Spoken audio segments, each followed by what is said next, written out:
next scene takes us to the open sea, where a lone boat is sailing through the waters. On board are Maggie and her fellow witches, making their way towards the border town. Maggie seems to be having a blast as a seagull, and the boat's captain is blown away by Maggie's ability to transform into different birds. He's especially surprised that she can also inherit each bird's skills, like how seagulls can navigate the sea effortlessly and even detect storms. Sylvie, a charming witch with green silky hair, agrees and notes that without Maggie's help, they wouldn't have had the courage to take a new route around the endless cape and dock south of Grey Castle. That's when the captain bursts out laughing, saying that even though Maggie looks exactly like a seagull, he can still tell her apart by the shape of her body. Sylvie raises an eyebrow and notes that she never noticed it, because she claims that she tends to observe things more directly. Well, considering she's one of the witches who can see through fake identities, lies, and all that stuff, it's obvious she does not distinguish between people through their body features. Sylvie then glances at the ship's crew and notices that they look exhausted, so she politely asks the captain to switch their shifts. The captain is amazed that she can pick up on such subtle details. It seems nothing escapes the sharp eyes of Sylvie.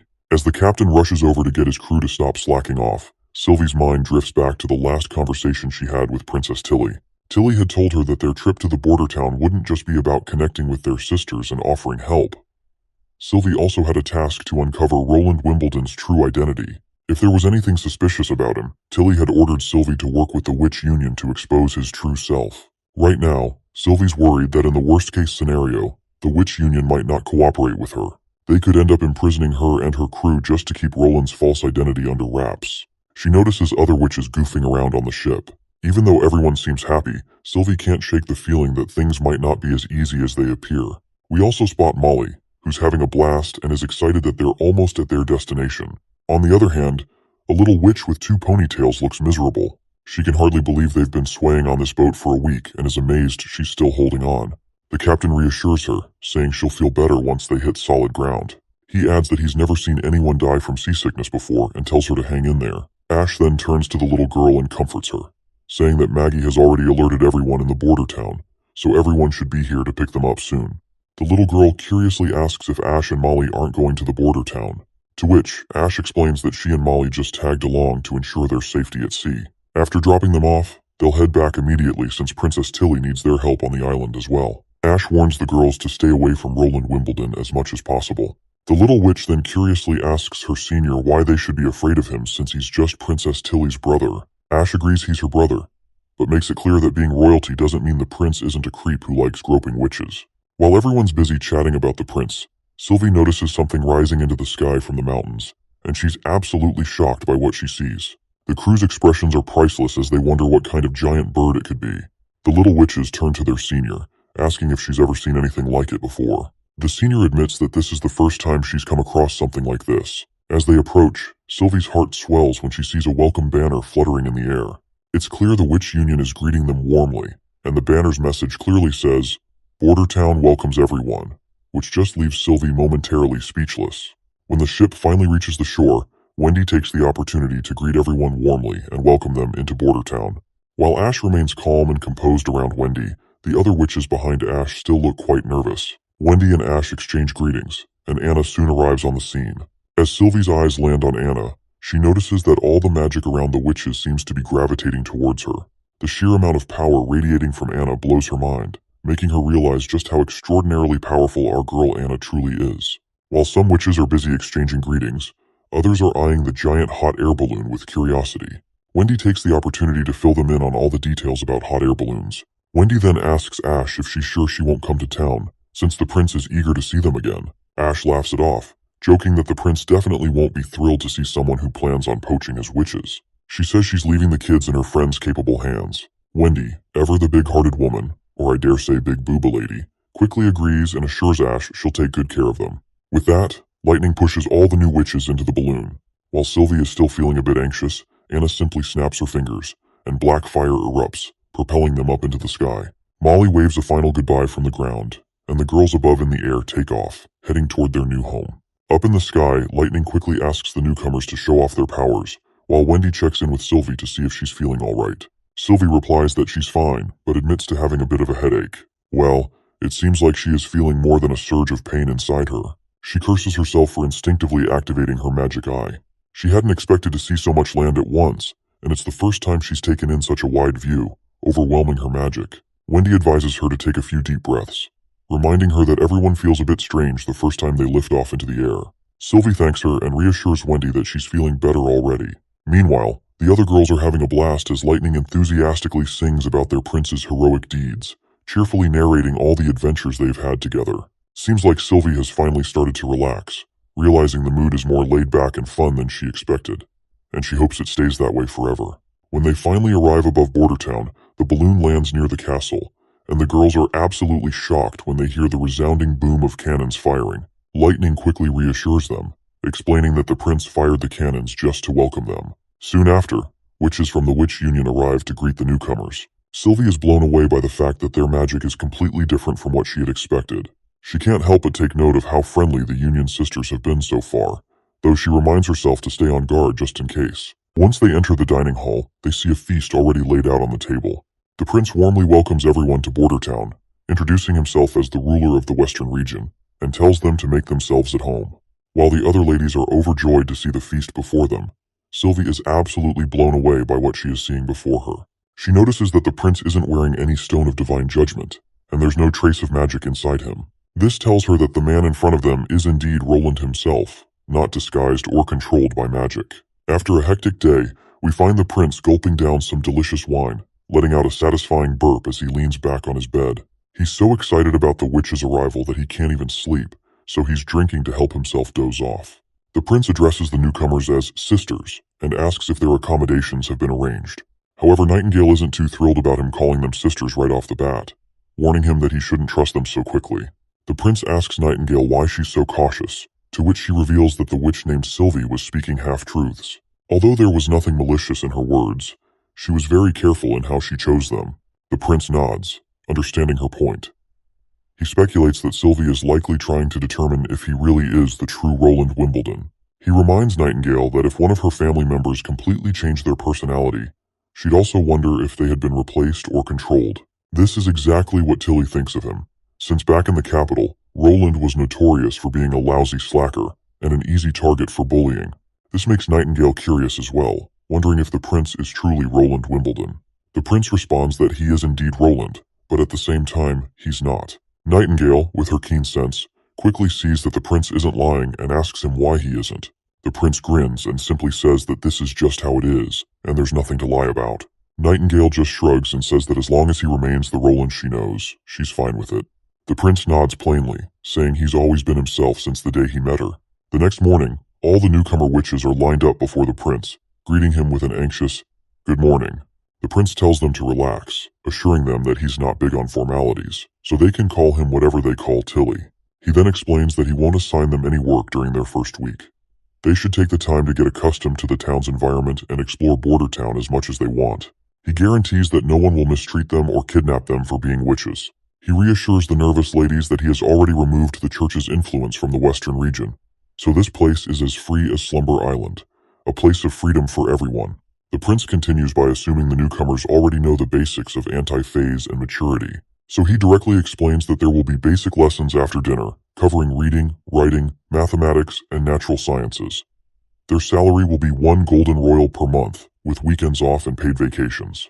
If they have any questions, they can ask Wendy for clarification. Once the administrative details are out of the way, the prince dives into the most exciting part of the meeting. He's eager to see the witch's abilities firsthand, as Tilly's description was a bit vague. He decides to go outside to start the demonstrations. As he stands up from his seat, Sylvie interrupts to add something. She presents a few pieces of paper and explains that Princess Tilly discovered these ancient texts at a ruin site near the bay, and there's also a letter included with them. The prince starts reading the letter and quickly becomes anxious. As we already know, the letter reveals some serious and concerning information related to what Tilly encountered at the ancient ruins near the bay.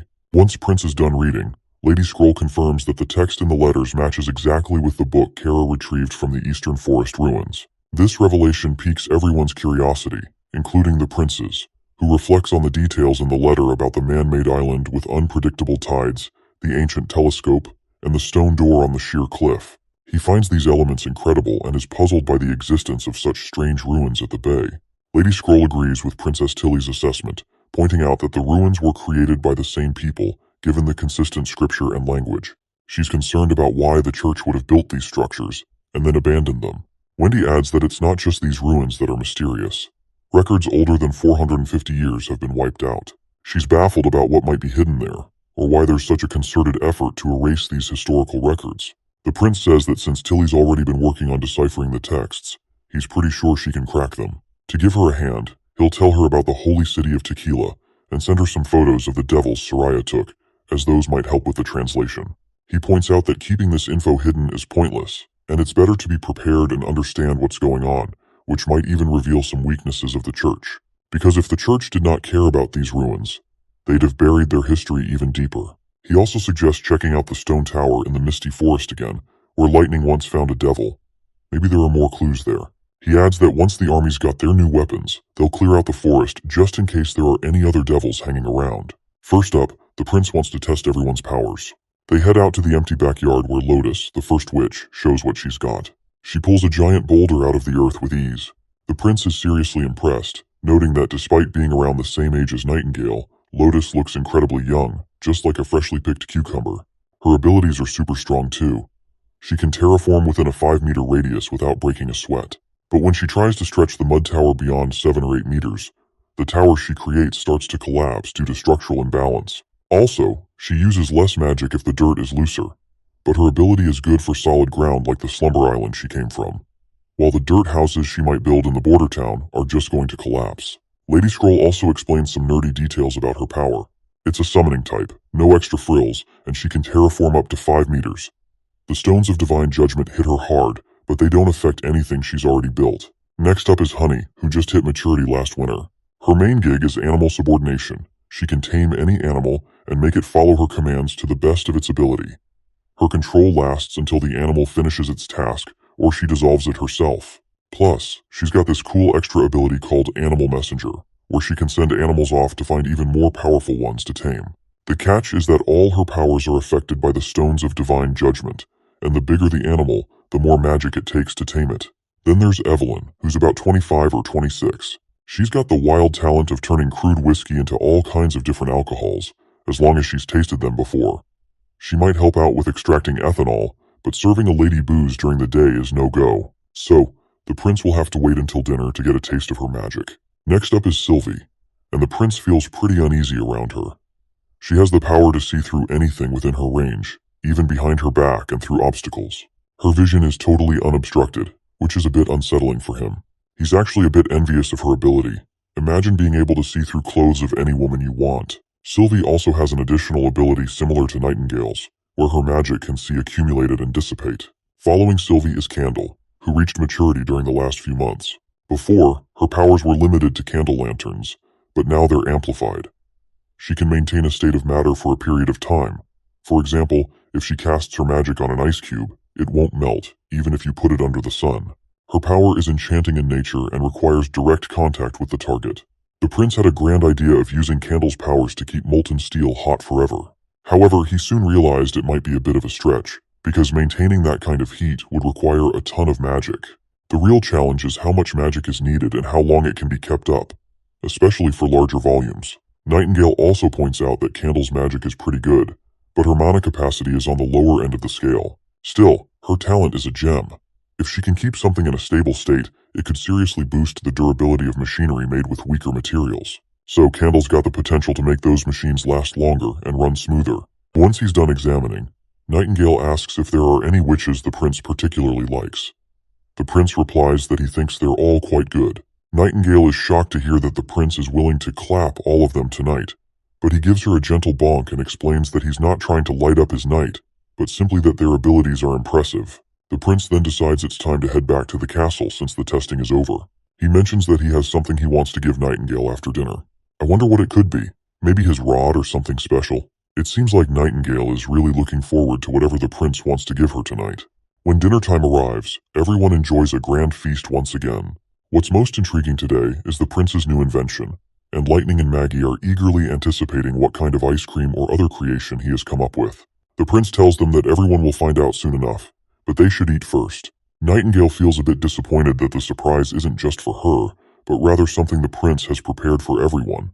Meanwhile, the new witches are fascinated by the chopsticks. Lady Scroll explains that the prince often invents new and interesting things like perfumes, chopsticks, and ice cream, and he tests them on a witch before officially manufacturing and marketing them. The new witches fondly recall the luxurious experience of bathing with soap they had a while ago in the castle, a treat typically reserved for nobility. They can hardly believe they're living a life that rivals even that of kings, given all the amenities they're enjoying. As the witches get cozy and start feeling at home, we're skipping ahead to the end of dinner, where the prince finally grabs everyone's attention and decides to reveal what he's made. A few maidens quickly bring out wine, and the prince announces that he's starting with white wine among his inventions. Compared to the Hebrew and fruit wines they've had before, this one is the real deal with a higher alcohol content, so he advises the non-adults to stay away. Lightning protests and insists she wants to try it too, but the prince reassures her that he's also prepared something lighter, which can be enjoyed with a bit of extra ice. He presents all of the types of wines in front of Sister Evelyn, and mentions that he's heard she's been to cocktail pubs and breweries before, so he's curious to hear her thoughts. Evelyn quickly agrees, picks up a glass of wine, and takes a gulp. As soon as the wine hits her belly, she feels a slight burn in her throat, but the apple juice helps flush it out. She finds herself pleasantly surprised by the blend of floral and fruity notes in her mouth, which makes it a unique taste she's never experienced before. Next, she tries the second cup. This one has a mix of milk and honey or sugar, creating a sweetness that complements the wine perfectly. It's a match made in heaven, and she thoroughly enjoys it. Then, she moves on to the last cup. This one's pure white wine, no extras. It's got a fiery kick that rolls over her tongue and down her throat, leaving a tart zing that lingers. It's intense but in a good way. After the tasting, Evelyn happily declares that all three wines are unforgettable. She admits that while some might not appreciate the strong flavors, true connoisseurs will definitely appreciate its richness. The prince is pleased with her feedback and explains that this was just a sample of his strongest white wine. He's planning to deepen its flavor even more and will need her to taste it again later. The next batch of maids arrives with boxes, and these gifts are only meant for adult witches. Anna receives her own box, while Nana eagerly wonders what's inside. As promised, Nightingale also gets a box, but she doesn't seem too thrilled. The prince tells them to open the boxes once they're back in their rooms. Once the witches are in their rooms, the younger witches start complaining. They feel that the prince is playing favorites and didn't bother giving them any gifts. But Lightning reminds Lily that the prince specifically said the gifts were only for the adult witches. Lily, however, remains as arrogant as ever, brushing off the reminder.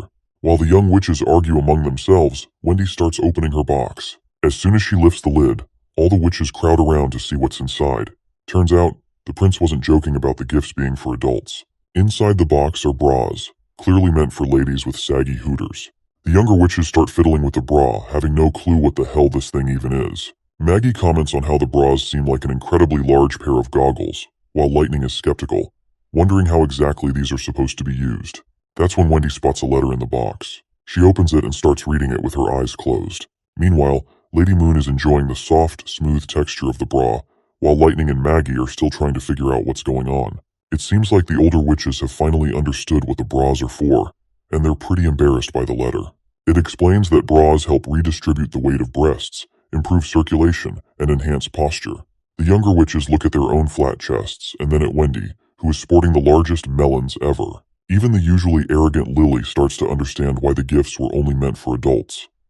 But she tries to save face, claiming she doesn't care about the bras and never did.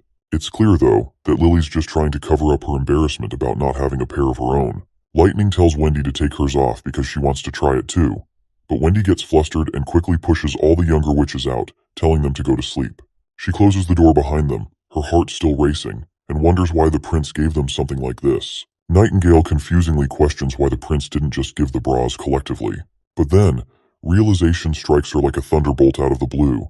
Maybe the prince gave them individually because each bra is a different size, meaning he actually paid attention to everyone's measurements. Realizing this, Nightingale bolts out of the room and rushes to Anna's room. There, she asks her about the gift. Anna proudly shows off her chest and says the bra is surprisingly comfortable, and she's already worn it and finds it quite convenient. She then offers to show Nightingale the bra, but Nightingale quickly turns her gaze away, saying she doesn't want to see. Instead, she asks if Anna thinks it's weird for the prince to give them something like this. Anna points out that the prince plans to sell these bras to the public, so he's just testing them on the witches first. The conversation shifts to discussing how the bras fit and their comfort, so we'll skip over that part. In the next scene, we see the ship sailing. Inside, the prince is speaking with Sister Lotus, asking her to raise dirt on both sides of the river to lay the foundation for a bridge. They dive into some nerdy physics and science talk, and in the end, the prince asks if she can raise the dirt over 10 meters, given the river's depth. Lotus confidently agrees, saying she'll handle it. Meanwhile, Wendy is steering the boat with her wind powers and is pleasantly surprised that her shoulders no longer hurt, thanks to the bra. She's eager to thank the prince personally for the thoughtful gift. Once they reach the perfect spot, the prince tells Wendy to stop the boat. He then instructs his fellow engineer that they need to dig a pit around the dirt that Lotus is going to pull out, and they'll fill it with concrete. The prince specifies that the pit should be no more than 5 meters in diameter and 1 meter deep. Once it's filled, the witch will lower the depth by 1 meter. If they repeat this process, they'll be able to build a concrete wall that extends down to the riverbed. Lotus uses her earth control to raise the pile of mud, and as soon as she commands it, the mud begins to pop up and stack quickly. The prince is surprised to find it easier to raise dirt through water than through sand. However, the stinky smell that follows is unbearable. He quickly deduces that the pile is composed of decomposed plants and animals, along with the waste of villagers who've relieved themselves near the river. He decides to have some people shovel the mess away. They'll need to clean it up and add layers one by one to shape it properly. The prince laments that if transportation weren't such a primary issue, he would have used the decomposing trash as fertilizer. Speaking of fertilizer, the scene shifts to a vibrant field of crops, bursting with grain. We meet a guy in a cap, known as Sirius, who admires the impressive yield. The seeds have doubled in quantity, and the grains are bigger than ever, all thanks to the witch's hard work. Sirius reflects on how, ever since the prince held the ceremony and Nana appeared on stage, the witches stopped hiding themselves. It's clear that only witches can raise soil in the middle of the river.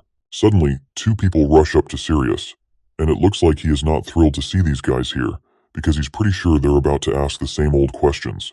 As expected, they ask if it's true that they can become free citizens, own their own houses, go to school, and they will only need to turn in 70% of their harvest. They also fire off a bunch of other questions about their new opportunities and rights. Sirius casually points to the banner that says, "Labor creates wealth and labor changes fate." He smiles and says this means if they put in the effort, they'll become free citizens just as the prince promised. And trust him, that promise is solid. When someone asks what they should do with the remaining 30% of the harvest, to which Sirius explains that you can either sell it to the prince, eat it yourself, or use it as seeds. And that's pretty much it. He goes on to explain that Bordertown doesn't allow private sales of harvest. If they try to sell it outside the official channels, they'll be breaking the law, and their harvest could be taken away with a side of punishment. But then, one of the commoners raises concern that they might get scammed by the prince. Sirius reassures them that this won't happen. The prince follows market prices, so there won't be drastic changes. The public marketplace, managed by the city hall, is the only place where grain is sold. The prince will always buy at the market rate.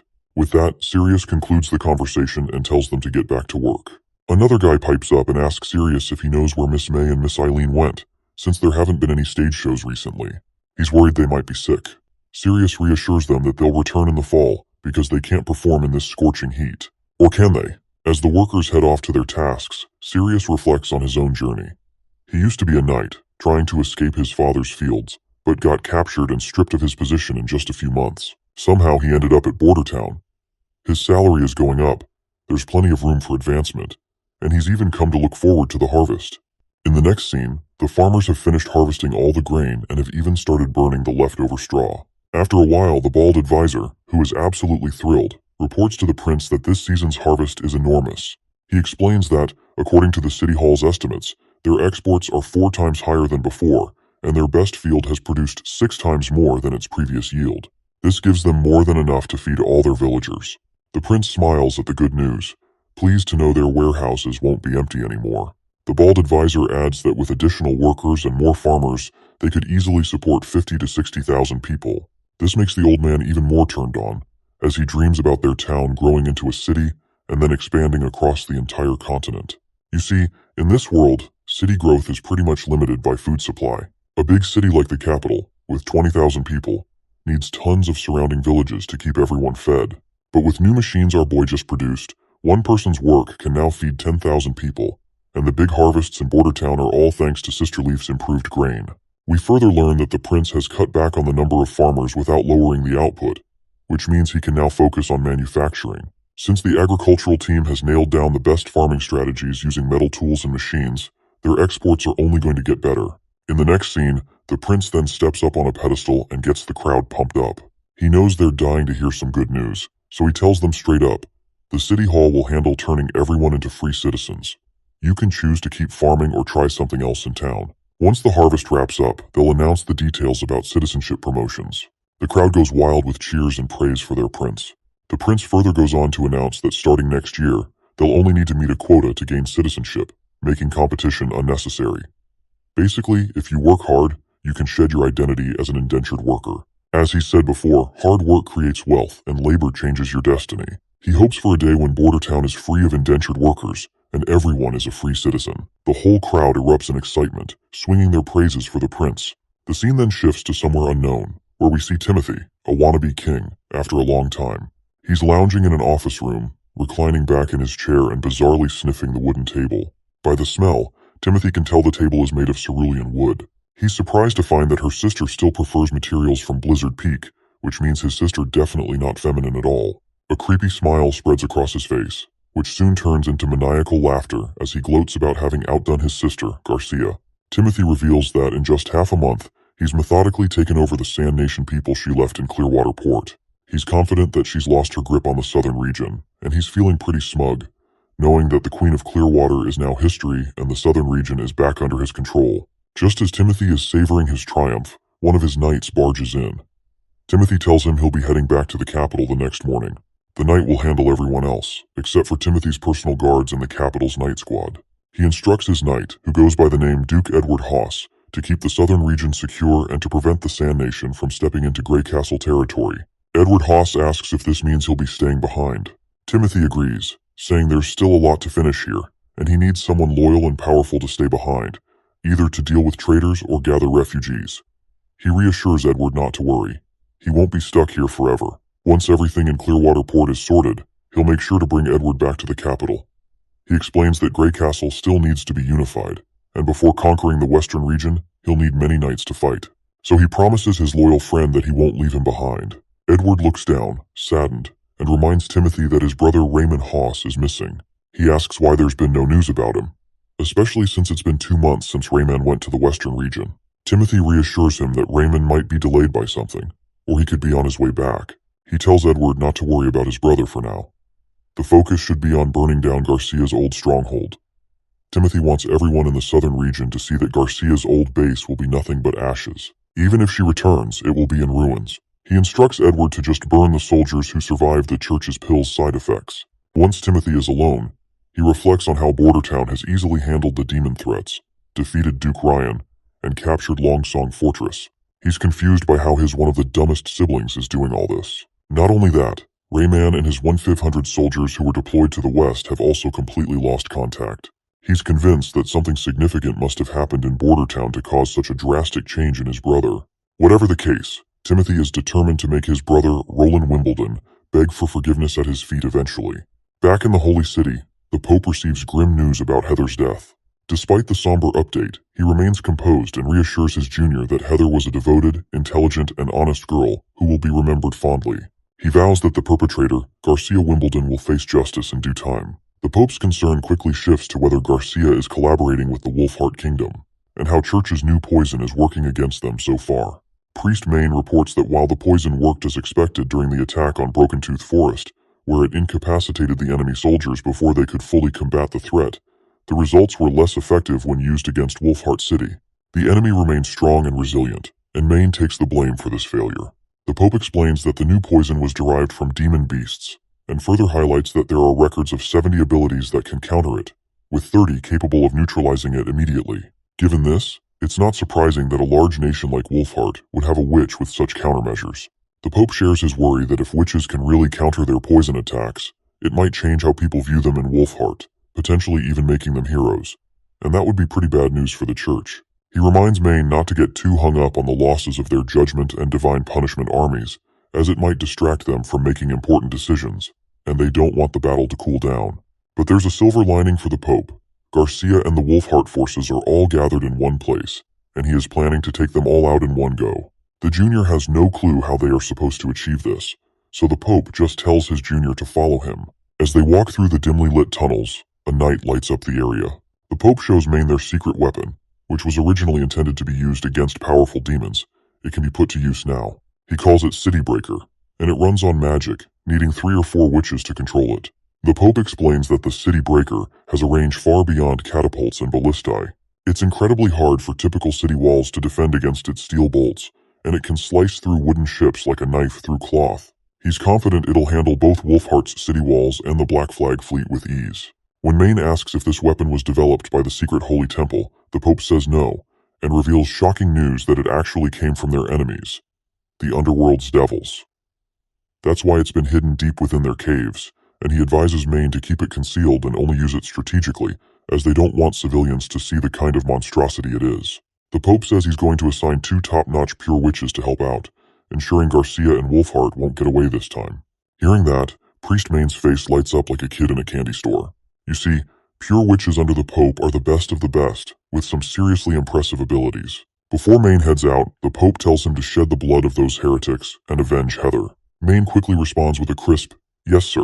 Back in Border Town, Sirius reports to the prince that their current equipment won't handle all the harvest milling. He suggests setting up a steam-powered mill near the Redwater River.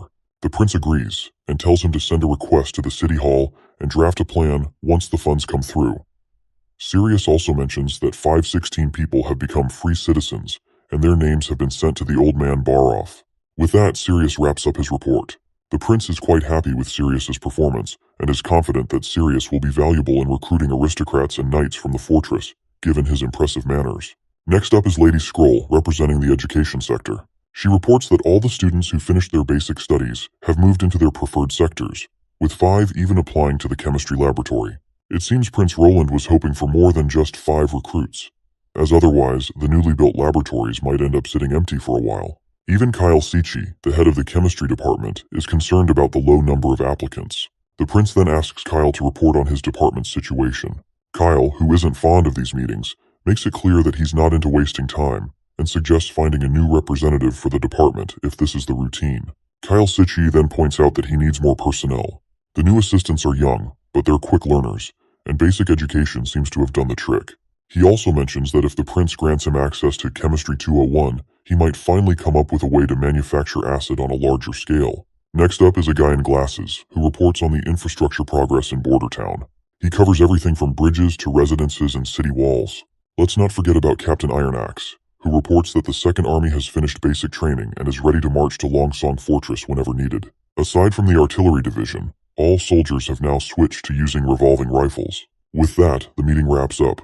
The prince thanks everyone for their contributions and announces a raise in their salaries. From now on, department heads will receive 2 gold royals a month, and they'll increase their employees' wages accordingly as well.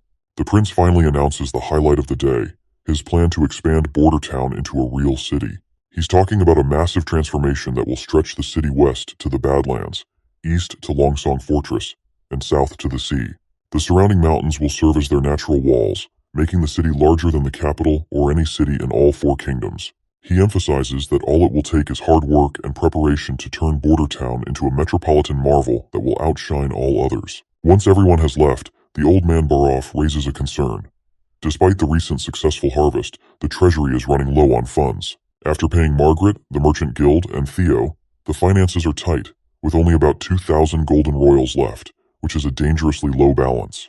Prince Roland reassures Baroff that income will be forthcoming, because the Margaret Guild is expected to purchase another set of steam engines soon. Also, the high-pressure canisters and hydrogen replacements will need a bit of research from the chemistry department. Once that's sorted, they plan to sell hot air balloons and hydrogen refills. They'll charge 50 royals per refill, with a free refill after every 10, which should provide a steady income stream. Speaking of the chemistry department, Baroff then points out that Kyle Sichi needs to improve his social skills, as he's often quite impolite. The prince doesn't mind Kyle's lack of social skills. After all, scientists aren't exactly known for spending much time in the fresh air.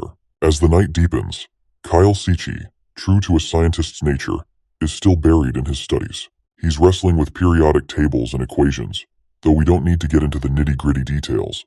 What's clear is that Kyle is working tirelessly, determined to fill the laboratories and figure out how to manufacture acid.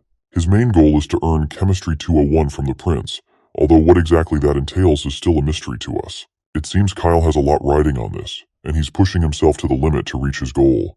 The next scene takes us into a mysterious cave where the witches can be seen exploring. They suddenly stop, and Nightingale asks Sylvie if this is where the tunnel splits. Lightning jumps in with precise instructions, saying they should start at the second door, while Sylvie also adds her 2 cents to help steer the team in the right direction. After a bit of wandering, Lightning points out there's just one last door to check. Nightingale eagerly vanishes from her spot and reappears at the front, urging everyone to move further inside. Sylvie, watching this, can faintly see Nightingale's magic when she disappears, but can't quite capture her figure or movements. She remembers Tilly saying that Nightingale is the most battle-ready witch in the Union she should be aware of. It turns out the prince sent everyone into these mines because there's an old legend about an ancient beast living here. He told them to report back after their trip. Because of the danger, Sylvie reveals to us that Nightingale was specifically chosen for this task due to the legend that these mines were once the nest of an ancient beast, and some miners have gone missing. Suddenly, Sister Lucia halts their journey and sits down to examine some ore she's spotted, because she thinks the prince might be interested in it. After their brief detour, they finally reach door number 23, the one they'd been searching for. Sylvie steps forward, using her abilities to check it out. After a thorough scan, she can clearly sense that there are no ores here, but there are some further down. There are 4 tunnels, one of which seems to slope downwards. Lightning is intrigued by the downward slope and asks Sylvie about it. Sylvie responds that it might lead to a deposit. She also seems a bit exhausted, probably from using up her magic. Nightingale then points out that they'll never know unless they investigate further. So eventually, they reach the downward slope, which drops steeply from where they're standing. Nightingale comments that it looks pretty deep, and Lucia, feeling uneasy, mentions that she feels like someone's watching her and suggests they should hurry back once they complete their investigation. Sylvie scans the area once more and notes that there aren't any ores around, so they should probably leave. But then she notices something odd. When she tries to scan the middle path, she can't see anything. Lightning asks what that means, and if Sylvie is just tired from using her magic. Sylvie explains that she's not running out of magic, but rather something seems to be blocking her vision. Nightingale decides to check it out herself and tells the other girls to stay back. However, Sylvie quickly stops her, saying that something could be causing this effect, and going in could be dangerous. Nightingale asks what she means, and Sylvie explains that it seems like there are stones of divine judgment involved. These stones appear to be underground and stretch throughout the area.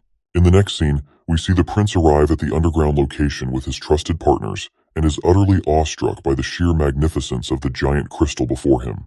He turns to his knight and asks if they built the staircase. Knight Carter responds that they did not. It was already here when the First Army discovered this place. He believes it has been here for decades, possibly even centuries. Sister Lightning agrees somewhat, noting that Border Town was established around 70 years ago, so it's unlikely the staircase is related to the town's villagers or the kingdom. Carter adds that Grey Castle didn't even exist 100 years ago, so it seems implausible that anyone from centuries ago could have built it. The prince then reminds them that they do know of a group of people who lived 450 years ago and were forgotten. As the prince takes a closer look at the crystal, he remembers that glowing rocks usually have radioactive or fluorescent properties. But this stone of divine judgment doesn't seem to fit either category. If it were radioactive, the soldiers from the First Army would have been toast within minutes. And it can't be fluorescent since there are no light sources in the cave. Plus, even though these crystals act like prisms, they don't have any of the usual crystalline patterns, so he's totally baffled about how they even got here. Knight Carter is blown away, pointing out that a stone of divine judgment the size of a thumb would be worth a fortune, but something this massive could bankrupt all 4 kingdoms. Nightingale isn't thrilled with Carter's line of thinking, though. She gives him a stern look and asks if he's seriously considering handing it over to the elite just so they can use it to torture witches. Meanwhile, Lightning is fascinated by these crystals. They're the first stones of this color she's ever seen, and if they could bring one back, they wouldn't need candles anymore. But Nightingale reminds everyone that, as intriguing as the crystals might be, they're really just shackles for witches. Still, Lightning wants to take a small piece of the stone as a trophy from her exploration. The prince gives her the green light to go ahead, as long as she isn't too dismayed by it.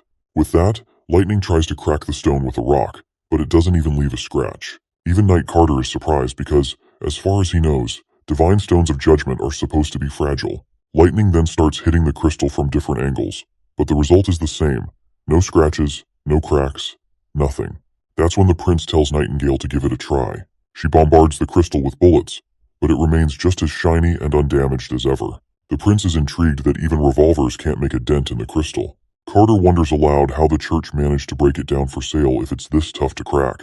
Nightingale then points out that these stones should be pulverized with the slightest strength. Anna also chimes in with some info of her own, asking our boy if he still remembers the treasure map. She explains that one of the maps actually points to this location, not the northern mines. The prince is also shocked by this news, realizing that this cave holds a significant amount of these stones, which makes it a part of the treasure place. Once they're back in the office, the prince studies everything with Lady Scroll. He points out that it matches what he remembers, and the southernmost point does indeed align with the northern mines. Lady Scroll adds that if Anna is correct, this map could be one the church left behind while searching for new veins of stones.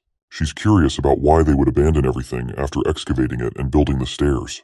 The prince reveals that given the high value of stones of divine judgment, this cave certainly doesn't seem like something they'd leave behind. Since they can't go to the city of Tequila right now, he wonders if the answers might only be found when they visit the stone towers. I'm not entirely sure what is going on, but let's hope to soon connect the dots when we further dive into the story. As night falls over Border Town, the new witches chat during their study class. Evelyn asks Sister Candle if the prince assigned her any tasks. Candle nods and explains that he did give her a task. She says he asked her to use her powers on some metallic lumps to keep them solid at room temperature, but she's not sure what he plans to do with them. Candle then inquires about what tasks the prince assigned Evelyn, to which Evelyn reveals that the prince hasn't asked her to do anything specific. She's free to learn whatever she wants. Sometimes he does ask her to sample new booze, and she's given suggestions like adding water or fruit juice, but the prince seems focused on making the strongest alcohol possible. That's when the little girl mentions that the prince must have a reason for his request. But before she can elaborate, their teacher, Lady Scroll, walks in. Lady Scroll breaks the news that they won't be learning any new material today. Lightning's face lights up, excitedly asking if they're going outside, or maybe tasting some new food. Lady Scroll just smirks and shatters their hopes by announcing that she'll be giving them an exam on everything they've learned. Everyone looks confused to hear this, and wonders what this exam thing is all about. Lady Scroll explains that, after 3 months of studying, the prince thinks it's time to check their progress. They'll tackle problems in 3 subjects: language, mathematics, and natural sciences. She adds that they'll need to answer the questions on their own and can't get any help during the exam. Everyone's faces fall at the shocking news, but Lady Scroll isn't done dropping bombs yet. She announces that the prince has explicitly stated that only those who answer more than half of the questions correctly will get to enjoy ice cream during the weekend afternoons, and those who score below half will lose their tea privileges. That last line leaves Nightingale completely boggled. As a fan of afternoon teas, she's pretty sure she's in trouble. Lady Scroll adds that witches from Slumber Island are exempt from this exam and can either stay and finish or take the day off. No matter their score, they won't lose any privileges. The new witches finally breathe a sigh of relief, realizing they're not completely screwed after all. Candle turns to her friend Evelyn and asks if she's going to stay for the exam. Evelyn nods and explains that taking the exam is a good opportunity to learn. She wants to advance her abilities by gaining more knowledge, and she's been practicing her writing after class with help from Lily and Moon. She figures it's worth the effort to avoid falling behind. Hearing this, the little witch decides to join her for the exam as well. Shortly after, the exam is conducted, and the answer sheets from all the witches are sent to the prince. The prince thanks Lady Scroll for her help, and as he reviews the answer sheets, he's fascinated to find that Nightingale has passed. Well, it seems like the prince is a bit disappointed that Nightingale passed because if she had failed, he was planning to discourage her from eating more sweets during afternoon tea. Nightingale quickly catches on and starts pinching his shoulder, practically telling him not to even think about it. Jokes aside, the prince is genuinely glad that all the witches performed exceptionally well. What's even more fascinating is that 2 new witches also took the test, where Evelyn scored 5 points while Candle scored 36. The prince is especially impressed by Candle, who only attended the course for 2 weeks but still managed to score 60 points. It just proves how witches, both physically and mentally, have a significant advantage over commoners. The next scene shows Lucia practicing hard with the materials inside her pouch. That is when her little sister wanders in and asks why she's still practicing so late. Lucia loses her concentration due to the sudden interruption, and gets annoyed at her little sister, telling her to focus on reading the books instead of bothering her. But the little one replies that she can't really understand the words completely. She can only read a bit at a time and wishes she could read and write as well as her big sis. Lucia explains that's why she needs to practice more. She tells her sister that words have similar structures, and you can figure out their meanings from their roots. It's all part of the learning curve. The little girl reluctantly grabs a book and goes back to reading. Just then, Nightingale shows up and notices the sibling squabble. The little girl quickly rushes over to Nightingale with a pleasant smile and says she's just reading some books while her sister is busy practicing. Nightingale then offers ice cream to both sisters, and they eagerly grab their sweet, delicious treats. As they enjoy their ice cream, Lucia points out that these goodies are usually only distributed after noon tea time, so she is curious how Nightingale managed to get her hands on them. Nightingale proudly boasts that she placed 3rd in the exam, just behind Leaf and Wendy.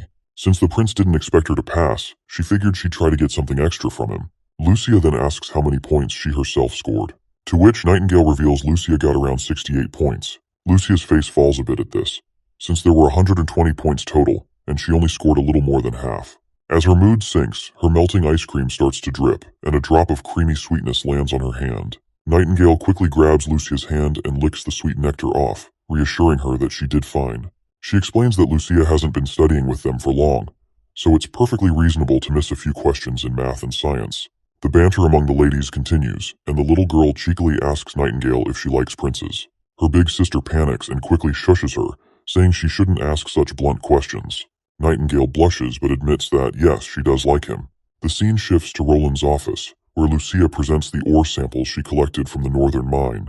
The prince thanks her for her help, and Lucia says it's all worth it if she can be even a little bit helpful to him.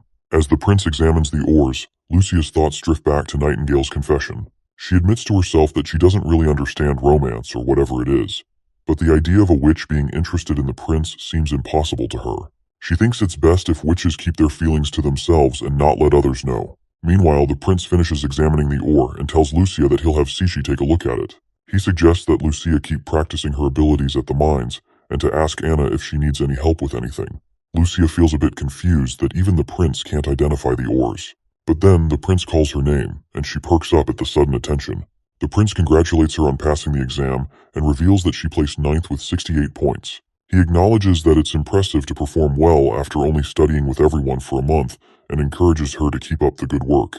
Lucia brightens at the praise and agrees with a big smile, feeling more motivated and happy about her progress. After a while, the prince lets out a sigh, feeling disappointed that he couldn't identify the ores in the mine even after purifying them. He realizes there's still a huge gap between engineering and geology, and wonders if he should leave it to the alchemist, as chemical experiments are more reliable than observing things with the naked eye. Also, he does not have any time to stress anything, since it's already time he starts planning countermeasures for the months of demons. Suddenly, a reporter rushes into the office with an urgent report. There's a secret letter from the capital. The prince asks who sent it, and the reporter says there's no signature. The prince opens the letter and sees that it's unsigned and written in an unrecognizable handwriting. It doesn't take him long to deduce that this secret letter must be from Theo, who has done a good job hiding his identity. As the prince squints at the text, he reads that an army of 1,000 strong has left the capital and is heading towards the western region. The next scene opens to the resounding claps and cheers from the audience, celebrating the stellar performance of the stage actors. In the background, a newcomer asks Lady May if she performed really well. Lady May acknowledges that she has indeed improved a lot. Another little girl chimes in, hoping for some encouraging words from her senior as well. However, Lady May breaks her junior's heart by dropping the bombshell that she's still far behind and needs to work on her emotions. Another stage worker points out that Lady May seems pretty strict, especially since the audience enjoyed their performance so much. The senior reminds the stage worker that many of these audience members are commoners who've never experienced theater before, so it's a new experience for them. She adds that if their audience were elite members, their stage mistakes would have gotten them into serious trouble. Suddenly, another actor makes her entrance without missing a beat. She immediately begins berating Lady May and her crew, labeling them as third-rate actors performing in a rundown place like Border Town. Lady May's student is visibly annoyed by this, but the arrogant woman, known as Bella Dean, mocks them further. She questions if they even know their place and makes it clear that none of them are suited for a big city like Longsong Fortress. She emphasizes that the Longsong Theater doesn't welcome third-rate actors. She even sneers at their play, The Diary of a Witch, dismissing it as terrible and unworthy of attention. She continues her rant, accusing Lady May of causing a drop in the theater's revenue due to performing in such a filthy town. According to her, no noble would want to watch shows from a theater that also performs for commoners without charging any price, and these commoners are nothing more than monkeys in her eyes. But Lady May isn't having any of it. She shoots back, making it clear that Bella's being arrogant and clueless. She points out that the theater manager has a deal with Prince Roland and Ambassador Petrov, who are in charge of Longsong Fortress. She assures Bella that any revenue lost will be covered by Border Town. She further tells Bella to get a grip and stop running around like a headless chicken, because this is a business deal after all. And as for reputation, Lady May proudly adds that only second-rate actresses would worry about losing theirs. Back when she performed in the capital, the elite couldn't get enough of her shows. Lastly, she drops the bombshell that The Diary of a Witch was written by Prince Roland himself. So, by trash-talking the play, Bella is not just dissing some random script, She's showing contempt for royalty, which, by the way, is punishable by law. But Bella continues her rant, which eventually leads to a sharp slap across her face from Lady May. After delivering the slap, Lady May takes a deep breath, letting out the frustration that had been bubbling inside her. Miss Bella's lackeys quietly warn May that she's crossed the line by slapping her fellow actress. They remind her that an actress's face is her most valuable asset, and she can't just go around slapping people. Although Lady May inwardly admits that she acted on impulse, she still has no intention of apologizing to this trashy woman. She also recalls her time with Prince Carter, noting how men may seem all muscular and strong, but their weaknesses are in their eyes and throats. If it comes down to dealing with these lackeys, she's confident she could drop them with a single kick. So she doesn't falter and steps up to confront them. But just then, Prince Carter shows up. He announces that he's here to arrest anyone who insulted Prince Roland or schemed against his theater crew. Bella and her two lackeys are shocked to see the prince's knight, and Bella is pretty sure they're screwed since she was the one who belittled the prince's play. Later that night, Knight Carter and Lady May have a great time together, chatting and enjoying each other's company.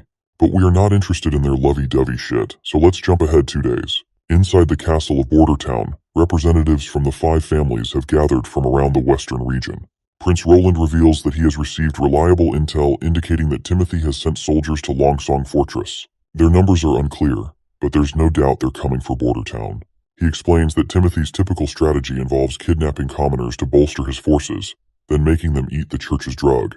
This drug, known as the Evil Crimson Pill, grants commoners strength even greater than that of knights, but its side effects are fatal and irreversible. Timothy plans to weaken the Western region's power by turning anyone useless to him into drugged berserkers, making everyone here in danger. As the leader of the Western region, Prince Roland instructs all the representatives to mobilize their personnel into the fortress. By doing so, Timothy won't be able to strengthen his forces. One of the members raises a concern, pointing out that they don't have enough food and supplies to sustain such a move. But Prince Roland makes it clear that they'll have to bring everything they can, and they only have 3 days to do that. Every commoner must be transported to the city, and once Timothy's soldiers are defeated, they can return home. All the representatives kneel in respect, and once they're gone, Prince Roland turns to his army captain, Iron Axe, and explains that this army is different from the last one they faced. Timothy's soldiers are currently sailing down the Redwater River, planning to infiltrate through Willowtown. He explains that this route is especially tricky because once they pass the river fork, they'll have the option to attack the fortress's south and east gates, or continue west to lay siege on Bordertown. To avoid spreading their troops too thin, Prince Roland emphasizes that they need to focus their best soldiers on ambushing the enemy at the Redwater River fork, as it's the most strategic point for a successful defense. He further explains that Lightning and Maggie will keep an eye on the enemy's movements, so they don't need to station extra soldiers for defense. Instead, they just need to set up an ambush for a single decisive strike. He also notes that Longsong Fortress will need 100 soldiers to watch over the aristocrats, so he doesn't want any surprises while everyone's focused on the Redwater River. Iron Axe will handle the artillery and board the ship at Littletown to meet him at the river fork, and our boy himself will rush there as soon as he's done with things at the fortress. Nightingale, looking worried, asks if the prince is really planning to go himself. The prince nods, saying no one else knows how to handle the witch's abilities like he does, so it's crucial for him to be there. Once their boat sets sail, we see all the new witches, along with our 2 familiar girls, on board. Leading this operation is our eager prince, who makes it clear that while he might not be a master at commanding large armies or planning full-scale assaults, he definitely knows his stuff when it comes to tower defense and tank warfare, which is his specialty. The camps are set up near the river, and just as the prince is about to drop some knowledge on what tanks actually are, Nightingale chimes in, saying she gets the idea of trenches and towers, but has no clue what in the world a tank is. That's when our boy explains that tanks are like carriages with cannons mounted on them, even sketching out a rough drawing in the sand for everyone to see. But then he admits they don't have enough horses, and the cannons also need to be transported with the ships as well. So the prince concedes that what they have isn't really a tank. But he suggests that if they don't have enough horses, Honey could tame some tigers or cougars to pull the cannons instead. Nana then asks if cannons pulled by tigers still count as tanks. The prince, with a grin, proudly says yes and even suggests they could call them tiger tanks or leopard tanks. That's when Lotus speaks up, asking the prince what her role will be in the battle against the fake King Timothy. The prince explains that they need to set up 2 perimeters on either side of the river. He draws a line in the sand to show the enemy's route and points out where their troops will be stationed on both riverbanks. The plan is to launch a surprise pincer attack, and to hide everyone, they'll need to build dirt structures in a V shape along the banks. These structures should be long with sturdy walls, and each will have 8 rooms with one small window facing the river. Lotus appears to be still confused, and says that while they can hide their troops in the mud houses, they won't be able to attack the enemy's ships. If the ships don't stop or dock, they might just sail past. The prince reassures her, saying she doesn't need to worry about that. He explains they've got all sorts of long-range weapons for dealing with the ships. He also mentions that Leaf will use wild grass and vines to camouflage their setup. The prince can almost hear the victory music playing in his head. It's just a matter of time before Wendy transports all 16 cannons into the mud houses they're about to build. With that firepower, no matter how many ships Timothy has, they'll be at a serious disadvantage against his attack. The enemy won't stand a chance. The next day, a knight starts barking orders for all soldiers to get ready for the attack. Hearing the command, the soldiers quickly scramble into the bunkers, which are completely camouflaged under a thick layer of grass, thanks to Lady Leaf's work. Inside the bunkers, the soldiers start prepping their cannons, and they can't stop singing the praises of the witches. They're amazed at how the witches built huge structures overnight and instantly summoned grass and vines. They're even hearing rumors about one witch who can turn into a giant pigeon. The soldiers can't believe how these extraordinary abilities surpass anything mere mortals can do. Just as the soldiers are chatting and having a good time, someone reports that enemies are closing in. The soldiers rush to load the cannons, ready to spring into action at Miss Lightning's signal. The ships are definitely getting closer, and Sylvie confirms they're almost at the ambush point. Lotus is a bit anxious as the boats appear on the horizon, and the prince has not yet made a move. But then bam! The ships are hit from all sides by a barrage of cannon fire. Lotus is completely blown away by the sudden and intense bombardment. The soldiers on the ships are completely helpless, dropping like flies under the relentless cannon fire. Lotus is still trying to wrap her head around what's happening, her mind spinning trying to understand how they're pulling this off. With people crying for help and blood everywhere, Sylvie quickly starts feeling queasy from the chaos. Lotus rushes to check on her friend, while the prince, observing the carnage, advises Sylvie to take a break. He offers her a handkerchief, which she accepts gratefully. Sylvie notes that these weapons are probably the incredible invention she had heard rumors about. She hadn't taken it too seriously at the time, but now she can't deny the power of such a weapon. Suddenly, the surviving knights from the ships scramble onto the solid ground, raising their swords and charging at the beach flanks. But let's be real, these knights are marching straight into their doom. Our soldiers, ready and waiting in the bunkers, start hammering the knights with gunfire. The enemy quickly realizes they've been ambushed and scrambles back to their ships, beginning their retreat in a hurry. Meanwhile, the prince watches the whole thing through his telescope. He tells Iron Axe that it's time to finish cleaning up the rest. If any of the chief knights are still alive, he wants them taken prisoner for questioning. He also instructs Sylvie to go with Iron Axe to keep an eye on the enemy soldiers, making sure no one gets away. The charming witch Sylvie quickly agrees to the prince's instructions. She now understands why the prince is so confident in publicly sheltering the witches. With such powerful military capabilities, even the church's divine punishment army might struggle to overcome him. If Princess Tilly could wield such formidable weapons, she might not need to hide anymore, and the enemy could find it nearly impossible to launch a successful assault. Iron Axe finally returns from his mission and reports back. He's managed to capture only 2 knights. The first introduces himself as Duke Snake and immediately begs the prince to allow him to send a message to his family, promising a huge ransom in return. The second knight introduces himself as Edward Shield from the Shield family in the northern region, and he too claims that his family is willing to pay a ransom for his release. With a terrifying tone, the prince asks them if these two are the ones who launched this attack. Duke Snake quickly speaks up, stating that their captain, Duke Vincent, was the one in charge, but he perished in the battle. He pleads with the prince to release their handcuffs, insisting that he wishes to be treated humanely before his ransom is arranged.